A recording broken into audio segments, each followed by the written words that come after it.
Good morning, good afternoon, good evening, wherever you are, whenever you are. Welcome to the Kaizer podcast, episode 2. We're all still in isolation, and I'm joined by Rowan, Simon, and Belf. Today we're going Howdy, to be howdy. looking at the cards revealed from the stream today. We're going to be looking at the cards revealed this week, and we're also going to be looking at the Vanguard Zero results from Worlds, and all the new things coming to Vanguard Zero as well.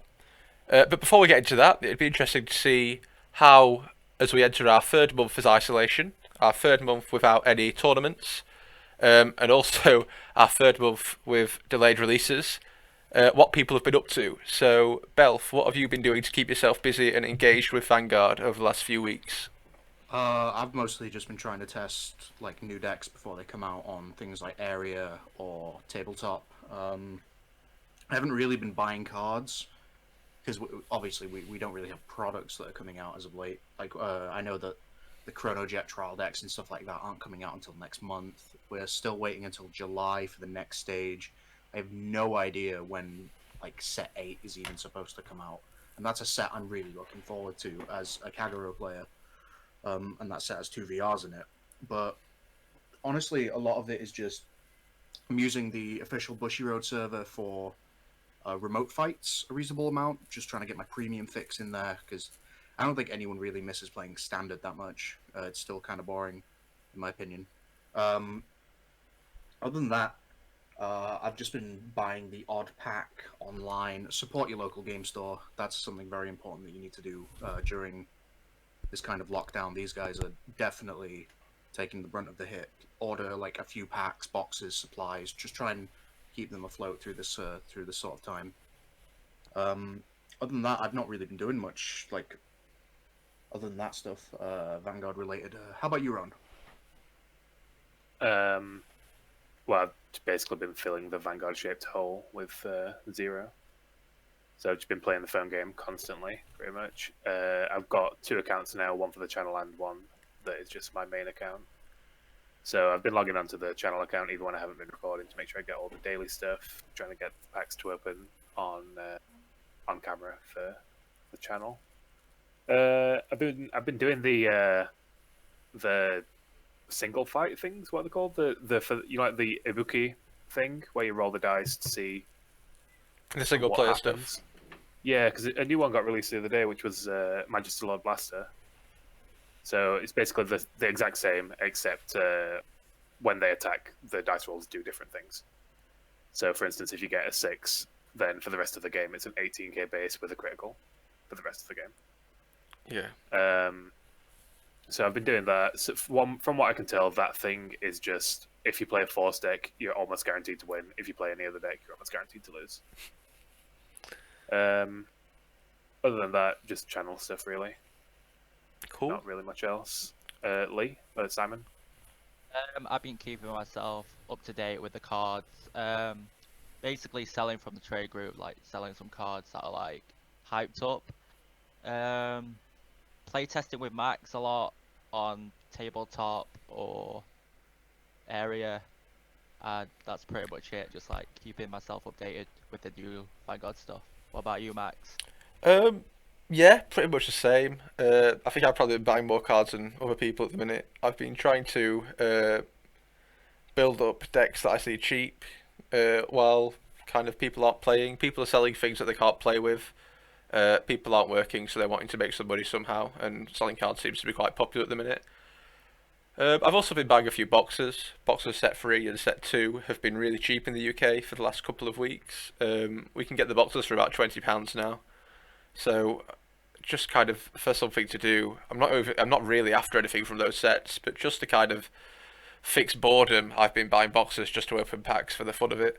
But apart from that, I'm just really waiting for the Vanguard anime to come out. It's been delayed again. And there's definitely a Vanguard shaped hole in my kind of anime watching, so I've been watching a few other series to try and fill that in. There's a couple of other card game series that came out this season, but apart from that, I mean, it's just trying to keep busy and trying to keep positive, which people seem to be doing for the most part. So hopefully, give it another month or so, we'll be able to have some real life games and meet up again. But until then, we've got the YouTube channel to hopefully try and keep you guys at least feeling like there's some kind of Vanguard community and group of people playing the game and talking about the game. Um, so yeah, I mean that's all. We've just finished watching the stream, and one of the things which was talked about quite a lot in the stream today was the results from the Vanguard World Championship for Vanguard Zero. Um, this is the breakdown. I don't know much about Vanguard Zero, so I'm going to hand over to Rowan to see if he wants to discuss any of that. So basically, the breakdown there is shown. I don't actually read any Japanese, so the top left, I don't know what clans they say. I'm assuming the top one is Nova because I think that's the only star thing that's in there at the moment. Or it could be Dimplies. Oh, okay. I was assuming it was colours. That makes sense. Right, yeah. I don't actually know any of those say. But the obvious ones are Royal Paladin, Kagero, and Shadow Paladin. So almost every player, well, the majority of players, basically the way the championships work, you can choose 3 clans to play with. And then you have a deck for each of those clans. So most players did have a Magister Lord Blaster Royal Paladin deck, a Draconic Overlord the End Kagero deck, and a Phantom Blaster Overlord Shadow Paladin deck on their team. Their team. We'll call it team, sure. So it was kind of a repeat of the way that the original format was for the game when set 5 was around. Yeah, exactly. Yeah. So they're the top 3 meta decks right now, basically. Down is Gold Paladin, Oracle Think Tank, and other. Yeah, that makes sense. I did see quite a few people playing. Oh, and Narukami. Sorry, Narukami as well. Yeah, so Narukami isn't considered a meta deck in Japan. That's the weird thing. Like, a lot of people have been saying that it's not tier 1 at all. Yet, these are the winners' deck lists, and Narukami is obviously on his thing instead of Kagero. So, the winner's name was Alan, if I remember correctly. And I watched the finals, so I watched the top 8, then the top 4, then the finals. I didn't see him play Royal Paladin at all. He started every single round off with Narukami, then went to Shadow Paladin. So the way it works, if you win with your deck, you're not allowed to use that deck again. So he'd play the first round with Narukami, usually win, and then he'd have to switch over to Shadow Paladin. But he'd usually finish most of his games EXO, so just win 2. So it's best out of 3, so just win the first 2 games. So he wouldn't even have to use his Royal Paladin deck. His Royal deck is different to most builds that I've seen, because he is playing the Garmor chain inside MLB, which most people just play pure MLB. So it would have been really interesting to see him play with it, but obviously the streamed parts, he didn't actually play with that deck. It seems like there's something about Zero still, where I know when I was playing when it first came out, where draw triggers were still the kind of thing you want as much as possible of in your deck. Is it still you just play draws and nothing else? Yeah, so because of the way the triggers work in Zero, because there's no shield value or anything, draw triggers aren't any worse than any other triggers. And obviously in the current game, they balanced out triggers by making their shield value a lot worse than the other... balanced out draw triggers by making their shield value a lot worse than normal triggers. So Vanguard Zero doesn't have that problem, so most people will be playing their draw triggers, even though the only risk of it is that the decks are slightly smaller, because the decks are 40 cards in Zero, while in the actual game they're 50. And the other thing is, if you just hit a normal crit as well, it turns on your opponent's PGs. Yeah, so the way Perfect Guards work in Zero, if you get hit by an attack that either kills you, or if it deals 2 damage to you, 2 or more damage to you, but leaves you 1 away from death, then it'll activate.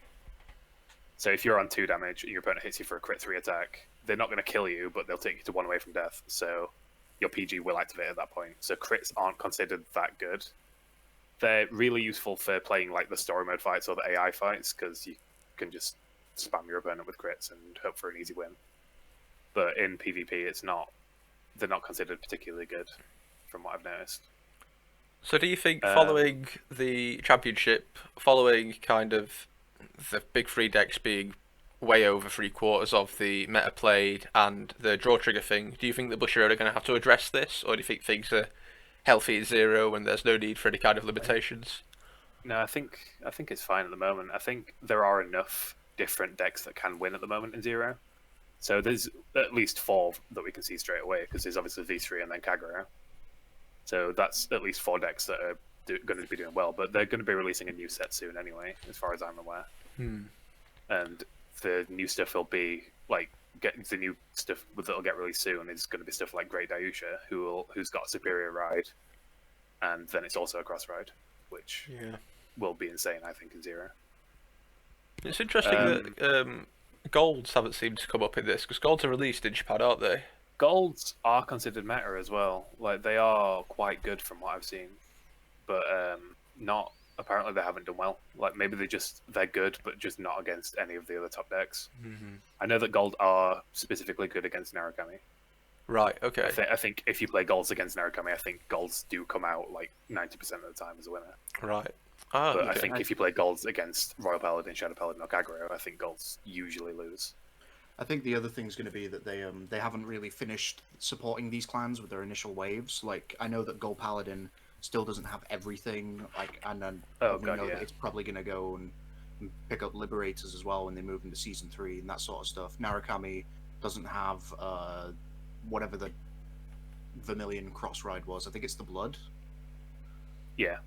And honestly, I can kind of see, like, when Aquaforce drops, because I don't know when Aquaforce is dropping, probably after the next set, if they're trying to mirror, like, the official releases in the actual card game.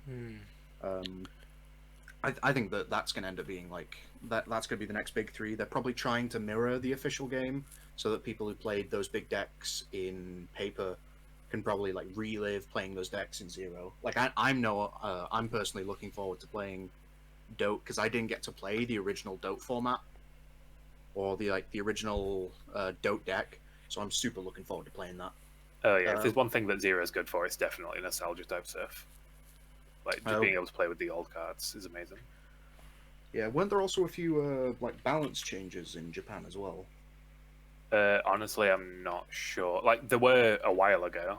Like, Amber Dragon Eclipse obviously got errated, and then we got the fully errated version over in England when it came out here. Yeah, kind of just letting us have the unerrated version. Well, yeah, kind of. they did have the wrong effect on the card. They did have the post-errata effect, even though it did still do the errated effect, along with a lot of cards. Like, a lot of cards came out with the wrong effect when they released here. They didn't do a great job releasing their sets, to be honest. Yeah, I still remember in, like, Zero's initial release in English when, like, whenever your opponent's making a decision, it says thinking. It didn't actually say thinking in English. Yeah, there's still a couple of those. There's one that I definitely know of that they haven't done yet, which is when you're choosing your decks on the deck screen. If you've bought the new character, which is Yori, the Dimplese girl from Kote's team, if you have her and have her as an Oracle player, it says her name in Japanese while everyone else's name's in English. Strange. Which is, yeah. It was also the connection issue thing that came up in Japanese when the game came out. Yeah, that was always in Japanese, yeah. They fixed all that stuff, though. They haven't fixed the Yori thing yet, as far as I'm aware. But I don't think it's super important anyway. Yeah. Cool. I think that's probably... there's not much else Zero-wise. So... Yeah, I don't think we're getting any events soon. We're still in the middle of the Kyo event, although I think that's going to be wrapping up soon. Oh yeah, the Kyo event wraps up in 3 days from when this is recorded, and we are supposed to be getting a Valentine's Day event this month as well. And then I think the next event that's like Spy Brothers and Grand Blue is going to be Neo Nectar for us, I think. And that should come out before the end of this month, I think. I'm just waiting for us to get the White Day sets. Please, Kai in a suit, please. I mean, yeah, that's just texture stuff. It's not. It doesn't really affect the game very much, but yeah. It does for me. It would be nice. But things that do affect the game are the card reveals we've had this week. Starting off with the things that have come out in Premium Collection. This is probably one of the more underwhelming reveals. This is the Gold Paladin Golden Dragon Blandment Dragon. This guy's skill is he's a stride, normal stride cost. When he attacks, put 2 rear guards at the bottom of your deck and flip a G unit face up, draw 2 cards, and call 2 cards from your hand to rear guard. If you call 2, this unit gets critical +1 until the end of the battle. Anybody rushing out to throw this into their decks, or are we all slightly underwhelmed by this? I mean, underwhelmed. it's kind of nice because it doesn't really have a cost. Like you don't have to soul blast for this, you don't have to counter blast for this, and I know that those things, like if you have one counter blast and you can stride normally, I think you'd rather stride into either Gurgit Helios, the original Ezel stride, or even like if you're already on like GB3 Glorious Reigning. And like if you have two counter blasts, God forbid, I think you'd rather just do the Spear Cross Superior Stride. I don't think that this card is like that crazy. Yeah. Like the point where like Gold Paladin right now is a very early rush deck, and I think that this card is better after you've already built a board, done some of your rushing, and then you can recycle some of those cards and get their own place effects again. I can see why he would be a good rush card though, because he doesn't cost any counterblast, does he? And he's a multi-attack. Yeah, obviously, if you are getting your right chain off straight away, and then you go straight into this guy, so you've gone straight from what, grade 1 to grade 3, is it? And then you've strode immediately as well, so you can just crush your opponent with this. Assuming you're playing the new Grey Elemental that lets you stride straight away anyway. Yeah, I think that this card's better than people are giving it credit for, but I don't think that this is no like Morphesso level stride. This is no Katarina level stride. Like I can definitely see why it's good, but this is how very it can be okay. good. I The know aesthetic's really nice as well, because it's got the kind of Blaster Blade, Blaster Dark-esque style armor with the gems and the kind of metal armor. I think it's a really pretty card. It looks like he has It looks like he has the Messianic Lord Blaster style sword. Actually, when you look at his sword, he's a really pretty card. I just think that his strength is going to lie on whether you've got something good in your hand to set up 2 more columns after you've attacked with your first set of units. Like we can. I think that this card synergizes really well with like V Sagramore, because you can pull stuff off your Excel circles, put them on the bottom of your deck, and then call stuff to your Excel circles, try and get back some of that advantage. Another thing that I've noticed when I played Gold Paladin, like I only played it a little bit practicing for the BCS season that we were about to have, that then didn't happen. That like I noticed that outside of when you're in your Gurgit Helios turn, when you have that quad drive Vanguard, they don't really care about Vanguard pressure in Gold Paladin, just because you're doing a lot of early rush attacks and it's more quantity of attacks rather than quality. This does give you an extra 2 attacks and gives your Vanguard a crit if you manage to get it up. And drawing 2 cards isn't the worst thing in the world, but again, it's either you have to hard call 2 cards from your hand, attack with them, and then recycle them, or use something else which will probably use another resource to call out cards for free. Like it is kind of cool that it does call 2, and it's sort of like a pseudo callback to Unite if you resolve like the Unite skill, because that was all about calling 2 cards of Gold Paladin. I think this card is better than people give it credit for, but it's again, it's not amazing. I could see this as like a 1, or like probably just a 1 of, like very situational. If your opponent has like high guard value but low number of cards, you could use this to increase the quality of your Vanguard attack, but other than that, I don't think that this is super fantastic. I think because Gold aren't doing anything really as well in Premium, they could have done with something much better than this to support them. But we'll have to wait and see. I mean, I think Gold Paladin is one of the best decks. It's just that it's not as... It's Ezel Gold, isn't it? Yeah. Yeah, Ezel Gold. If you play any other kind of build of Gold, then you're not gonna. It's not going to be doing much in Premium, but Ezel Gold for sure is like one of the best Premium decks. Yeah, cool. So we'll see if we see that in play. One of the cards which I think is more likely to see in play is this new Shadow Paladin one, the Dark Dragon Chain Ranger Dragon. I really like this card. I know that there's mixed opinions in the group. Its skill is once per turn, flip 1 card face up from your G zone, and this unit gains all the original abilities of one of your heart cards till the end of the turn. And then continuous on Vanguard Circle Generation Break Free. If you have 3 or more grade 1 or lower units, when your opponent will call from hand to Guardian Circle, they must call 3 or more.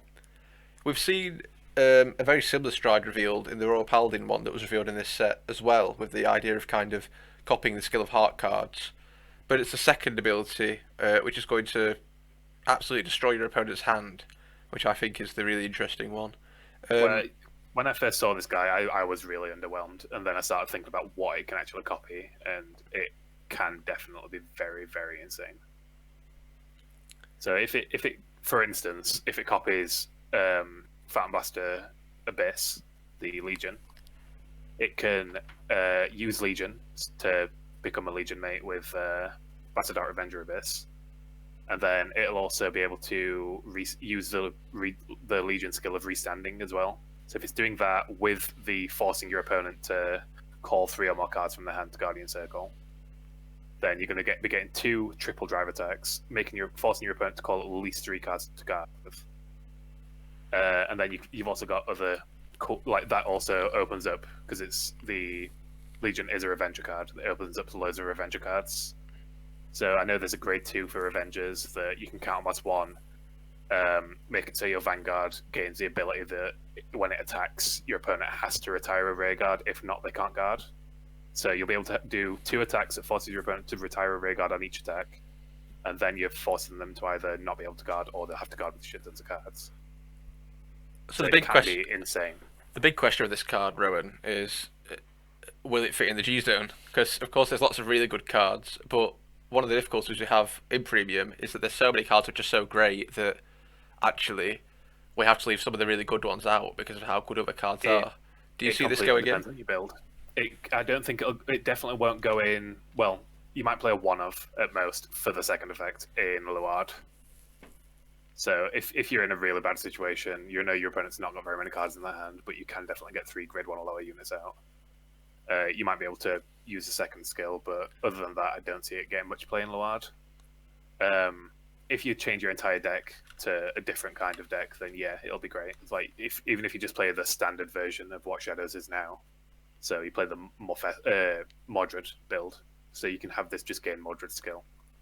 So just having a triple drive Mordred at that point, really. Or you can use it in Claret Sword to get another restand.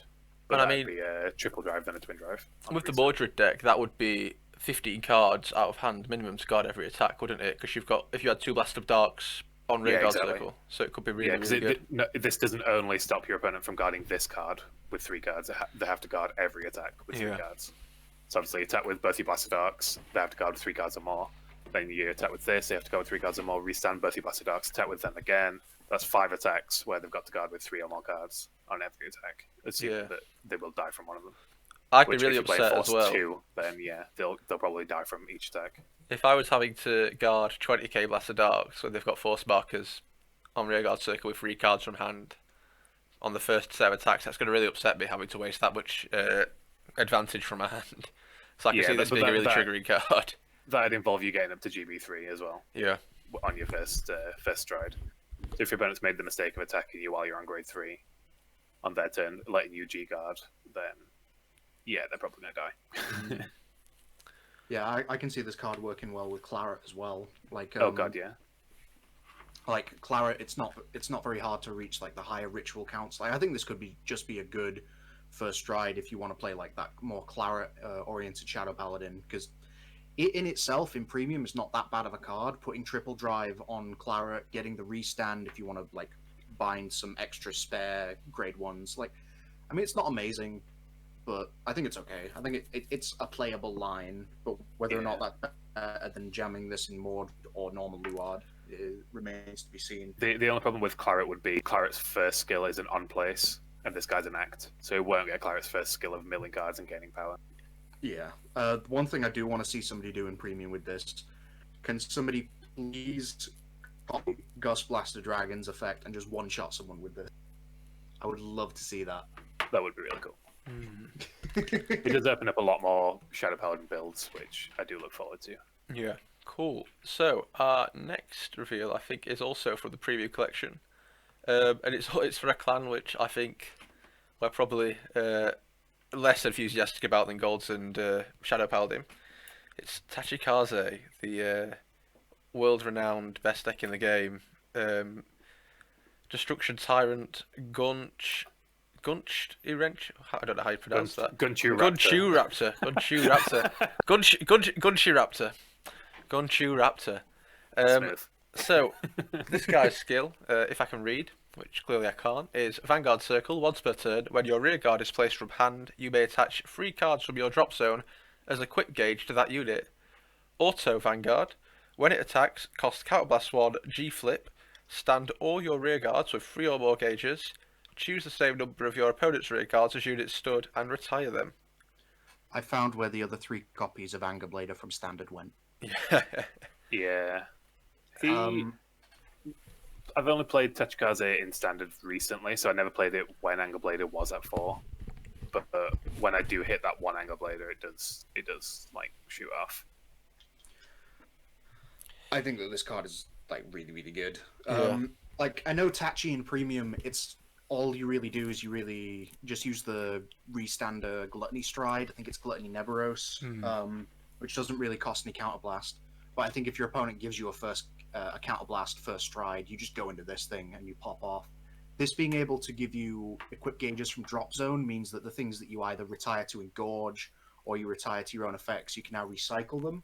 Like I know that I'm very looking forward to recycling Blightopses off of this, and being able to, like, say if our opponent somehow retires or just attacks and gets rid of our like sweep Tyranno, the really good one that gains a bunch of power and resist. If they manage to kill it, or like they use Overlords, like the Purges on Stride ability to retire the circle, I cannot wait to keep bringing that thing back and being able to put like gauges on that all the time, because I know that you do get a lot of recursion in Tachikaze. It's more recursive than Shadow Paladin, I feel. And just like this is just a very good card. You don't have to think when you have this card. It's just put gauges on rear guards, swing with this, stand them. Like this is literally where the other copies of Anger Blader went from Standard. They just shoved them in Premium. I am really looking forward to turning my brain off when I play this deck. And honestly, like, this is just a thing that I want to talk about the Premium Collection in general. A lot of these strides look like they are just designed to slap 4 copies of them in your Standard deck and maybe a few G-Guards. Like, this is so clearly designed to replace Anger Blader, which you can play 4 copies of in Premium, by the way. Just putting it out there. If your opponent's on like 3 damage, you can just ride normal Anger Blader in Premium and just go Standard on them, and just try and kill them like that. Anger Blader's at 4 in Premium. Yeah, it only got restricted in Standard. Oh, I did not know that. Okay, that's very interesting. It's why the deck's really sweet in the format. I think most Standard bans, I just assume, are also banned in Premium. I think the only Standard banning that we have extended to Premium is Dorian, God rest her soul, but more about her later. Yeah, this card is really good. If they give you a counterblast and they give you first stride, you can just melt face with this thing, and it gives you, like, one of the things that was a problem with Tachikaze was you had to play a few enablers to try and enable putting gauges on your rear guards that wasn't just using Anger Blader's main phase skill, which you can't really do if you stride. This lets you enable a sweep Tyranno like straight away by just existing. Like, I think that this card is fantastic. Yeah, I think we're probably in agreement. I mean, I think you're right with the thing you say about Bushiroad really tried to push Premium on Standard players as well, and I think it's really nice to see that Bushiroad have made good on the promise to continue Premium as a format. When they announced V, I know that lots of us were very upset that our thousands of pounds worth of Vanguard cards were going to become useless. And that's not happened. Bushiroad have actually kept this format going. They've kept it alive, and they've kept another healthy game. Well, healthy might be a strong way of describing it. They've kept another game available for us to play, and they've kept something to keep this game exciting and varied. So good on Bushiroad for that. Let's move on to our Standard cards now, with our first reveal that came towards the end of last week. And that's our Alter Ego Neo Messiah. This is coming out in the same set as the new Dragonic Overlord, set VBTO8. It seems like it's going to be quite a money set. It seems like there's lots of people excited about it. We've got the new Dragonic Overlord, we've got the new Blade Master.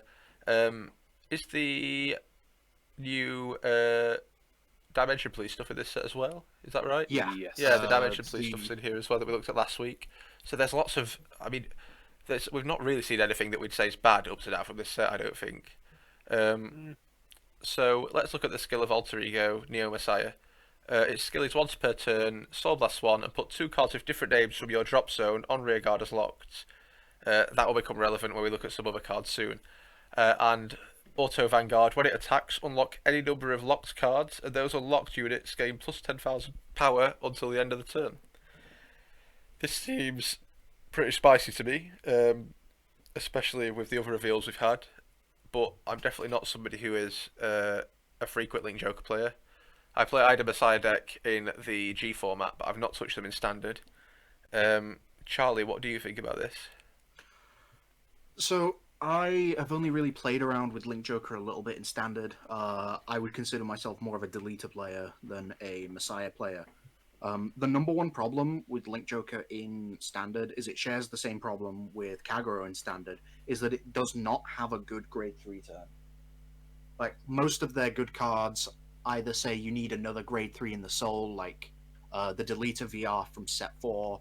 I think it's a Gradol, I believe that's what it's called. Yep. He needs a grade 3 in the soul to get his on-ride delete, which is bizarre. Messiah really needs a grade 3 in the soul so you can try and get your advantage back when you call units. This gives Link Joker, regardless of what build you play, a reasonable first ride. Like, you can first ride this, get some pressure, you can build a reasonable board with some force markers using this, Lady Battler, and you can get some resource, like you can build up resources for this with Destiny Dealer as well in Standard, and then you can just ride the original Harmonix Messiah, I believe it's the 7th extra booster on top of this thing, and get that effect. I think that this card is awesome. It doesn't really have a cost. It lets you recycle your pieces if they get retired or you lose them early. It's not super good against Narukami, but then again, what is in Standard? And this thing is only a Soul Blast. Messiah doesn't really have a soul problem and plays like 2 Soul Charge units, I think. This being able to get back like other cards, like I cannot wait to get back Dustblades, Lady Battlers, and Destiny Dealers with this thing. It's going to be awesome. And this thing giving the unlocked units plus 10k, that's just the icing on the cherry. I felt like you couldn't really go Force 2 in Messiah-based decks in Standard, because you really needed the early pressure, the early power spike, because your first grade 3 was so bad, because you had to ride things like Greyon, you had to ride the original grade 3 Brant, and stuff like that, just to try and make it to your actual swing turn when you get to ride Messiah on top of them. Now that we have this, you might be able to, because this also gives power on the first grade 3 turn, you can probably just go and play Force 2 Messiahs, get stuff locked on your Force 2 circle, unlock them on attack.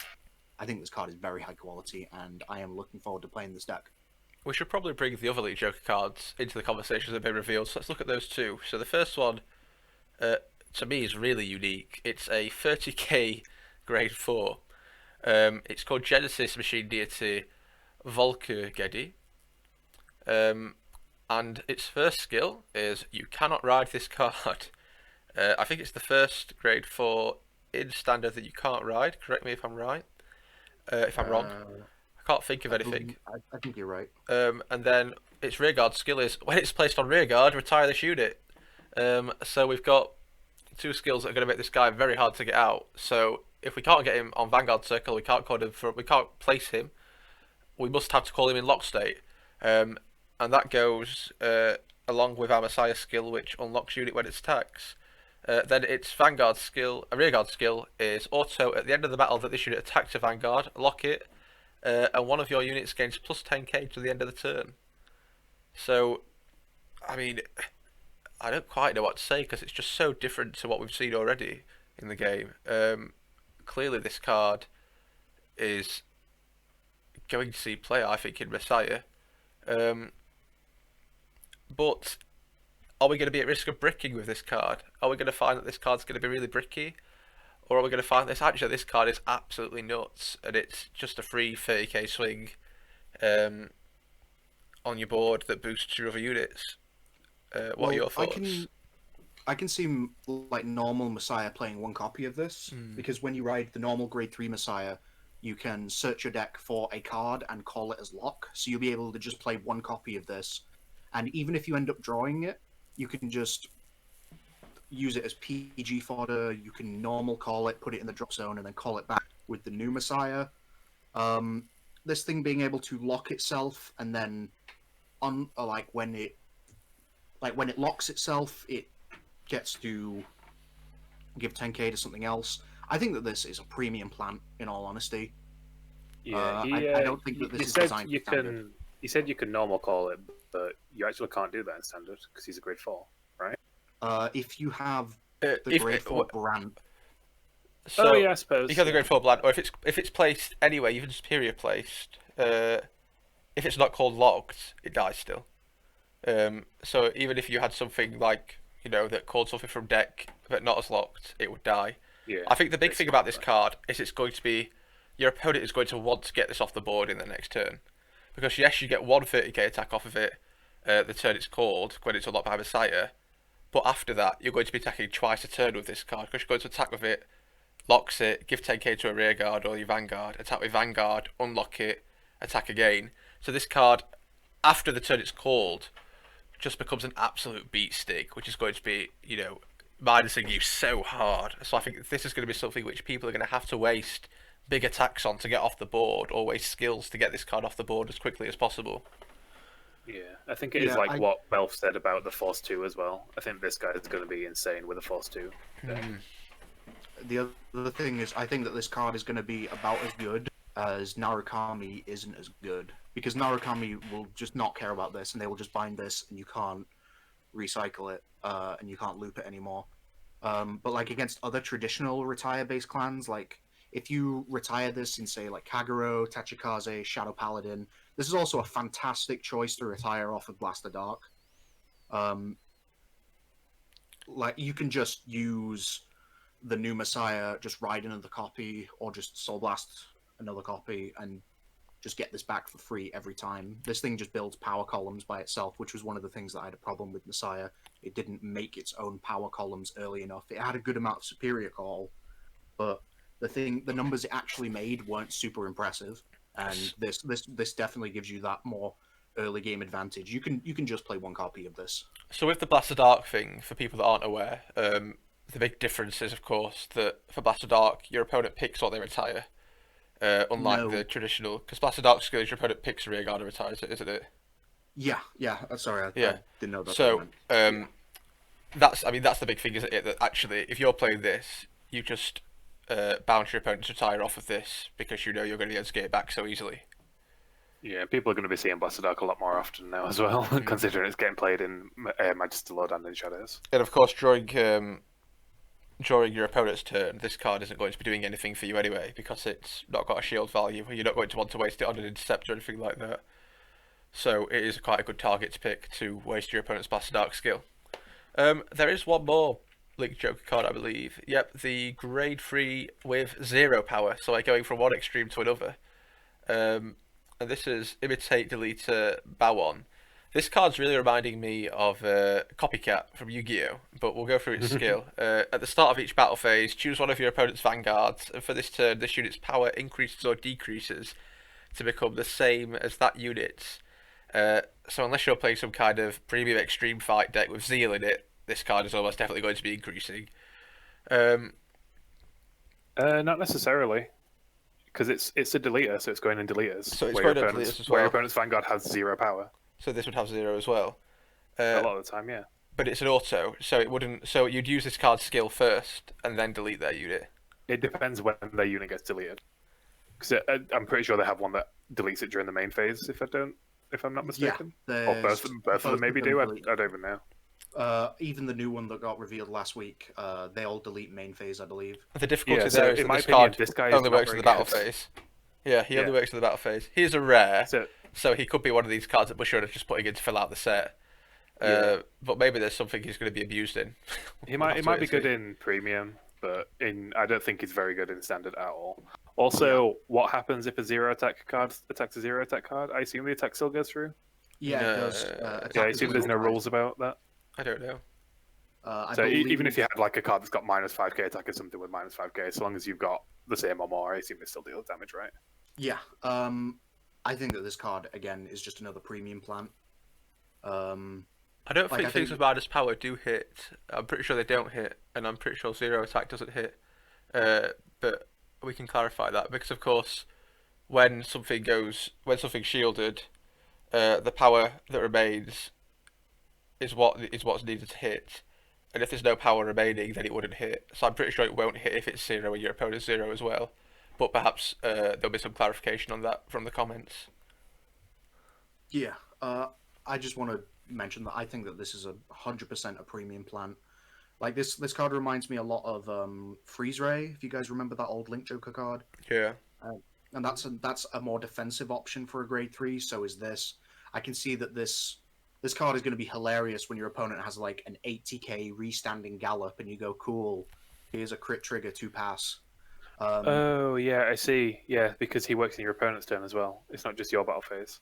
Yeah. So I think that Oh, also, okay. like this card's also like reasonable against Dark Irregulars. Like you can really slow down their gas steal turn because they're going to try and make their gas steal as big as possible and then get multi attacks.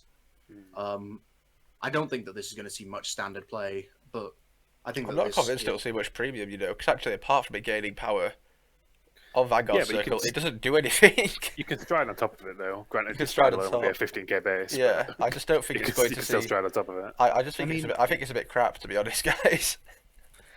This is the kind of card that you look at it and you go, cool, I'm going to put this in a really silly deck, or it's going to be one of those insane meta calls that you see at like a massive regional, but Yeah, apart from that, like, yeah, this card is a bit underwhelming. it's a shame We because the haven't, art is we quite haven't nice. seen we haven't seen the Link Joker from Festival Collection yet.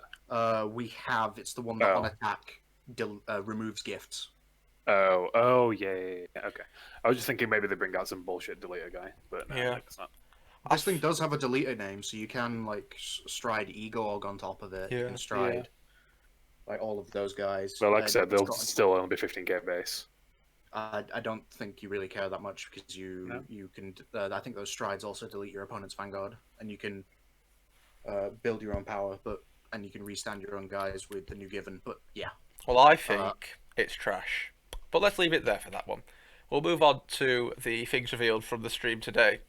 So, I mean, I think this is probably what most of us, apart from Simon, are the most excited about this new stride. Because it's nuts. So it's called Midair Mega Trick Yvette. It has a normal stride cost, and then it's got Magia on Vanguard Circle. When it attacks, put a card from your hand into your soul and turn a card in your G zone face up. You get an imaginary gift, Excel, and you can call a card from your soul to the additional rearguard circle. That unit gains plus 15k power to the end of the turn, and at the end of the turn, put that unit back into your soul. This card is bonkers.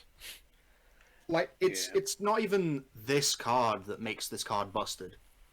It's the stride from last year's premium collection, which is after it attacks, you call the stride itself to rearguard, and then choose a stride from your G zone with the Magia ability, and then stride it. It loses 2 drive checks. This thing does not care about how much power it has, because this thing also has a Magia on attack ability that doesn't really have a cost. This thing gives you the card back that you put into your soul by giving you an Excel 2. This card, like, even if you have your combo piece in your hand after you drive checked it with the Princess Stride from last year's premium collection, you can just put it into your soul and then call it straight out of the soul straight away. I am not looking forward to seeing, like, Ginny's restand 50 million times off of you just calling Alice's out of the soul with this thing. I am really scared about this stride, in all honesty. Like, I think with the that this new card is Pale Moon amazing. stuff as well, that's going to be coming out in the Rummy Labyrinth under the Moonlight set, we're going to see Pale Moon doing real work in the premium format. We're going to see Pale Moon Definitely. smashing face. Yeah, like, even if you ignore last year's stride, this thing is a costless, basically free advantage, free Excel circle, and 15k and a free call. Yeah. And then your free call could be another combo extender. And I don't know that much about Pale Moon, but I can just read this card. This card is batshit insane. Yeah, it's nuts. So Well, this we're all not looking forward to this card being released. It's the consensus since we don't play Pale Moon. I know like 1 or 2 Pale Moon players are going to be very happy that this card exists, but everyone else on the other side of the table is going to be like, okay, I guess this is fair. You get to double stride, you get a gift, fun. Yeah. This is very silly. So we've had But- our fourth number quite silent up to now. Yeah, quite silent. But that's literally haven't because said anything since but the that's beginning, but I'm yeah. sure because they're desperately holding in the excitement for these new Oracle Think Tank cards that have been announced in Set 8 as well. Simon, would you like to go through the skill for Goddess of the Sun, Amaterasu? So it's auto on deck. When revealed by a card effect, bind the top card of your deck, and one of your Vanguard gains power plus 10,000 and a critical until the end of the turn. Auto Vanguard Rearguard. When it attacks, discard a card from your hand. Look at 3 cards from the top of your deck. Reveal up to 1 normal unit among them, and put them into your hand. And put the rest to the top of your deck in any order you wish. So with this card, it combos really well with Tetramagus and Battle Sister Cardfight. So basically with this card, you need to reveal it from the top of your deck. So what you can do is you can use the Tetramagus to draw a card and then put the... Wait, not the Tetramagus, sorry. The Battle Sister Cardfight is the Soul Blast. Look at the top 5 card of your deck and reveal a grade 3. So what you can do is you reveal this, put it at the top of your deck, and then because it's revealed, you can give your Vanguard plus 10k a crit. And then because it's a Vanguard and Rearguard skill, mainly you want to use it as your Rearguard skill, then the Vanguard skill, because something else is coming up that's going to be your main Vanguard. So when you attack with it, you can just discard a card from your hand and then just reveal the top 3.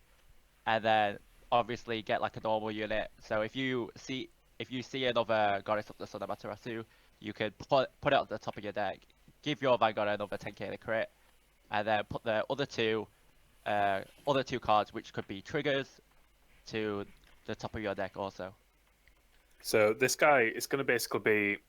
You mentioned Croquet, whatever it's called. Is that the grade 1 or the grade 2? 2, but there is a grade 1/1 as well. It's the exact same skill, isn't it? Yeah.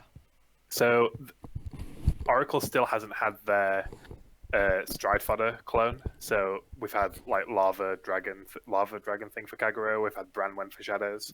So assuming that they do get their Susanoo copy, which is the same sort of thing, look at top 5, reveal a grade 3. That means they're going to have 2 grade 1s that have that exact same skill.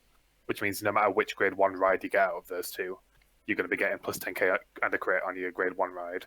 And then assuming you get the grade 2 version of the card, you'll be getting plus 10k and a crit on your grade 2 ride as well, which means every turn you're going to be getting plus 10k and a crit on your Vanguard attack every single turn.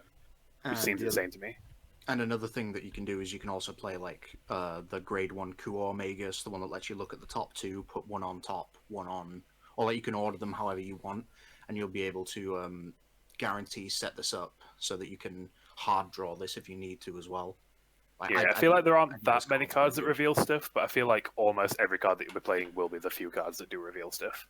It's about making sure we remember that this is a card that's effect relies on both being in the deck and it being revealed. So there are lots of cards in Oracle which say look at, and also this card won't work in the trigger zone. So it is going to be about making sure the deck is working on those specific cards that reveal things from the deck.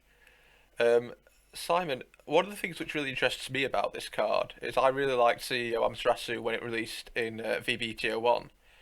Do you think this card makes the original Amaterasu come back into the fray, or do you think actually that card is still going to be standing back as something which sits in people's binders and doesn't see much play in the game? Maybe as like a budget deck, but I think there's a lot more powerful grade 3s that can like utilize this card better. Maybe like Imperial Daughter gives it another 10k and a crit, making it a crit 3 attack. Maybe Tsukiyomi giving front row, because you are stacking maybe two triggers with this card. You could use the Tsukiyomi to give the front row the 10k boost as well as getting 2 triggers at the top of your deck and giving the 10k crit to the Tsukiyomi. So it's very splashable with other cards, but I don't think CEO Amaterasu will see play. Okay. I've got a feeling this card will be in almost every Oracle deck as like the secondary grade 3, basically. This card's also pretty hilarious with Pentagonal Magus because you're able to give your or whatever the one that has 5 drive checks, you can just already give that thing 10k in a crit. So Yeah, it's just like already having a drive check, basically. yeah, it's free. Can we I also really just like this appreciate how beautiful this card's art is? I think this is the nicest looking It is. CEO Amaterasu we've seen. I think it's absolutely Yeah, gorgeous. I really was disappointed when the original Goddess of the Sun came out. I thought his artwork was disgusting. Just I like like for how good original CEO looked, and then even the extra artwork of CEO, they both looked amazing. I thought Goddess of the Sun was really like lackluster for the others. And actually, Goddess of the Sun from the original game, I think it came out in, was it set 9? The same set as I think it Pattern was Rest? set Set 9. 11. Set 9, it is set Was 9. it Set set 9? 9. Set 9. Oh, okay. I mean, Set 11 is Fortuna. yeah, I mean, Oh, yeah, what, yeah, what I yeah. remember from that set was that it didn't really do anything. It didn't No, see much play. I think it was played briefly. Break And that It was was on about just hit. it was just a crap cross ride, wasn't it? Really? Yeah, it was a limit break on Oracle- hit.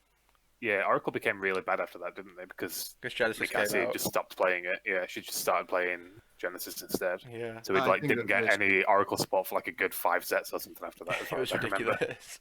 This is going to make an absolutely beautiful SP, and there is no way that they are not putting this in the Yeah. SP pack. This is going That to be would be this really is going to nice. be a hyper expensive card as well.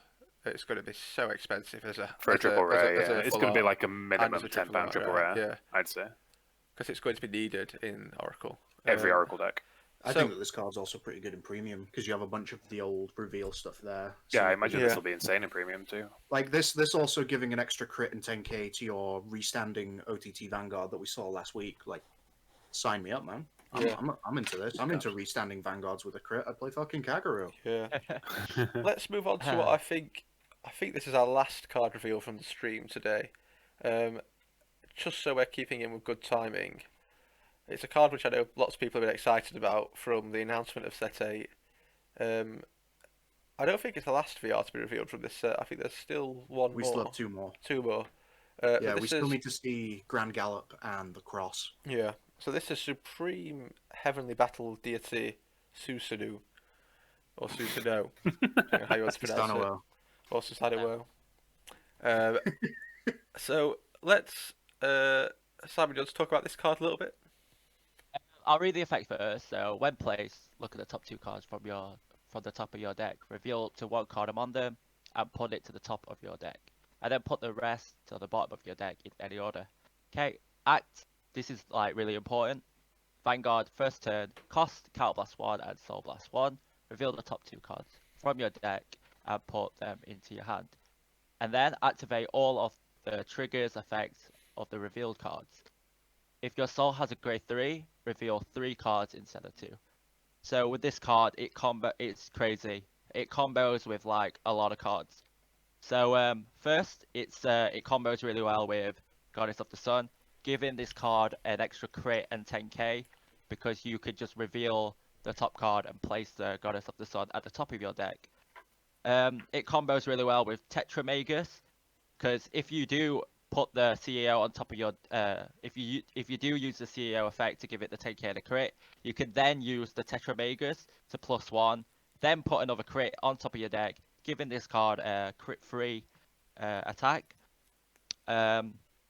For me, I would definitely play this as a 12 crit deck because Oracle Think Tank does not need perfect guards because of the Protect 1.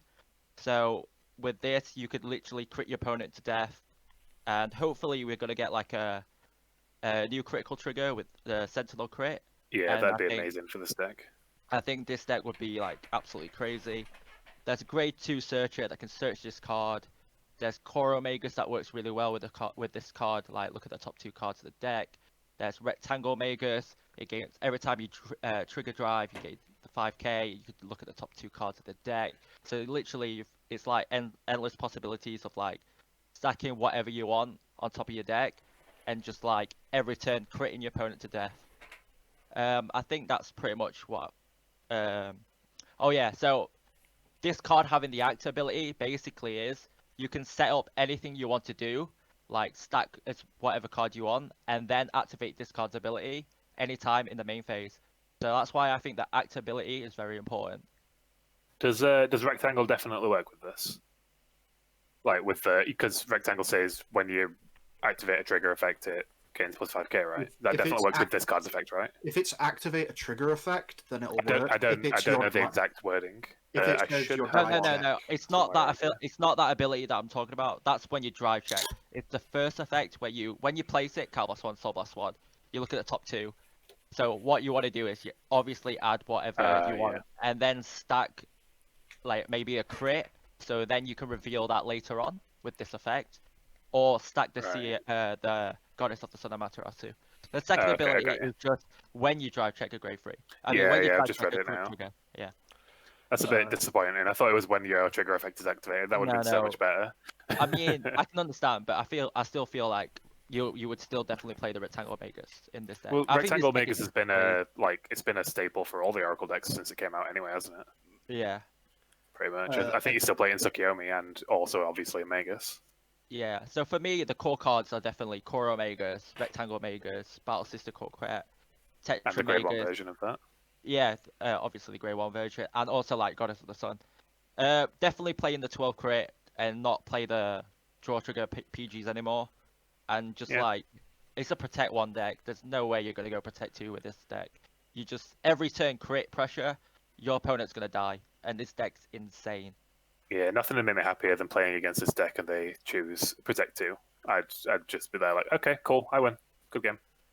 I Enjoyed think it. that this card's also like nuts in premium because if you play this in a Gizeh shell, you can stack triggers to the top, use this thing's act ability to then trigger the trigger effects, which have then been changed to the alternate Gizeh effects. Can And you plus you get use the his act Works. ability with Gizeh? Yeah, it Yeah. works. Oh, wait, no, yeah, of course, yeah. Yeah, it It works. just means you won't be striding before, right? Yeah, or you can just use this on your normal grade 3 turn. You stack on the auto place, and then you can stride as well. You can stride into like the restander, which lets you get more raw trigger effects. You can stride into originally Kashima, draw card. Also, if any of the other like Susanoo strides that need a Susanoo heart are any good, this guy's also got that name. I think that this card is going to be played in both formats. This is like I really do not like Oracle Think Tank, but I really like this card.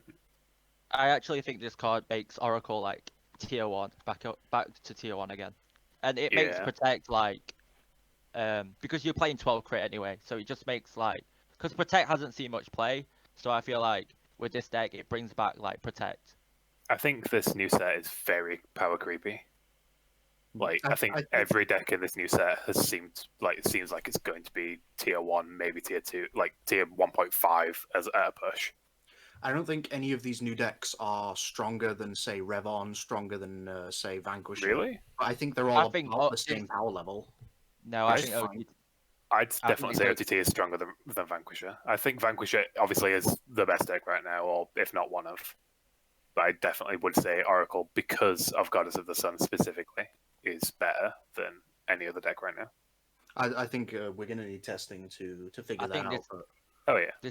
I It's think clear this deck that will Bushiroad smash are a lot. trying to. I hope you'll all make me eat my words, just so I don't have to play against this deck that often, Yeah. and it's not as bullshit as I think it is. It's clear that Bushiroad are trying to take Force and take Protect and try and bring them up to the same level as Excel have been at for so long. I think seeing the stuff we've seen here, seeing the Link Joker stuff, seeing the Kagero stuff that will come out soon, and the MLB stuff, and seeing quite a lack actually of support for Excel in standard at the minute, we're seeing that we're going to try and get things at least to a similar level to Excel 2 and to the bustedness of that marker. Yeah. I think Excel will get pushed out and it will be like a Force format or a Protect format. Let's hope so. That'd be nice. What time are we on for the podcast right So now? we're currently just going to go into an hour. So I think probably the nice thing to do now would be to think about what we've got coming up in the next week before our next podcast. As always, we will watch the streams together next Tuesday and then immediately come together and record the podcast and talk about all the amazing stuff that will be revealed. Next week we could be looking at the new Dragonic Overlord, or we could be looking at the other VR, which is Gallop. Gallop. So we've got that to look forward to. But for this week, I'll start with me because my upload is going up next. There's an upload of a card fight between Rowan's Nubatama Hanzo deck, which he's put a deck profile up already on the channel, and my Bermuda Triangle Riviere deck. We've taken on some of the comments from the last video about viewing angles, and we've zoomed in further into the field and not shown the hands for this game. If you guys like that, please do tell us, or if you want us to try something else, tell us too. Wasn't this one the point of view one? I think this one is the overhead shot. I think the point No, of view because one you recorded was... it. Oh, maybe it is. Oh, if not, And it's the point of view one. I'm pretty sure you recorded it and you were also playing, which means it should be from your point of view. It could be. We'll have to wait and see. It's either point of view. It's one of the different feedbacks we got anyway. But have a look at that and tell us if you like it or if you think it looks trash, and we will change how we do it depending on the feedback. Yeah, Oh, we're just all a whole- thinking about trying out area a bit more, aren't we? Because not very many of us have used area. Yeah. So as long as we can all get that all working and we can record well on it, then we might end up switching to that for our future games. We're not really sure what we want to do just yet. And then Again, this on Thursday, we've got who's uploading on Thursday? I think it's I believe it's me. It's you, yeah. I should be putting up a deck profile of my Narukami Vanquisher list. Very disgusting standard man deck, but I hope you guys enjoy it. I'm trying to put some spice in, but I'm not sure if playing funny bad cards is better than just playing good Narukami cards. the Bermuda game is point of view. You were right, Rowan. I've just double checked that. And on I'm always right. yeah, Don't we silly. can see on Friday. I believe it's Oh, it's mine. Yeah, Yours. that's it's like I think it's episode 2 this week of my Vanguard Zero playthrough. So I've started a new account to do a playthrough of Vanguard Zero. At the moment, I'm uploading every Monday and Friday, but with how quickly I seem to be getting episodes for it, I think I'm going to end up uploading either every day or every other day at this point. and then Assuming that people do watch it anyway. on Saturday, I think we've got Respite. I don't think there's anything planned to go up. I think once the anime has started airing, we'll do something kind of looking at that. But on Sunday, it's Simon uploading a video. And do you know what you're uploading yet, or have you not decided? Yeah, it might be Dragon Overlord the Great / Blade Master build for the upcoming the Cross deck. Great. So there's lots of stuff to look forward to. There's lots of things we'll make mistakes on. There's lots of things that we'd love your feedback on and advice. Obviously, you can see that we've only been uploaded again for about 2 weeks, so we're going to make lots of mistakes, and we really appreciate all your guys' feedback. Please do comment, rate, and subscribe on this video. We upload a new podcast every week, and we have videos pretty much every day. We have a Discord server. You can find that in our channel. So we look forward to seeing you all in the next video, guys. So until then, it's bye from Team Kaizer, and we'll see you next time. See you later, guys. Bye. Bye. Adios.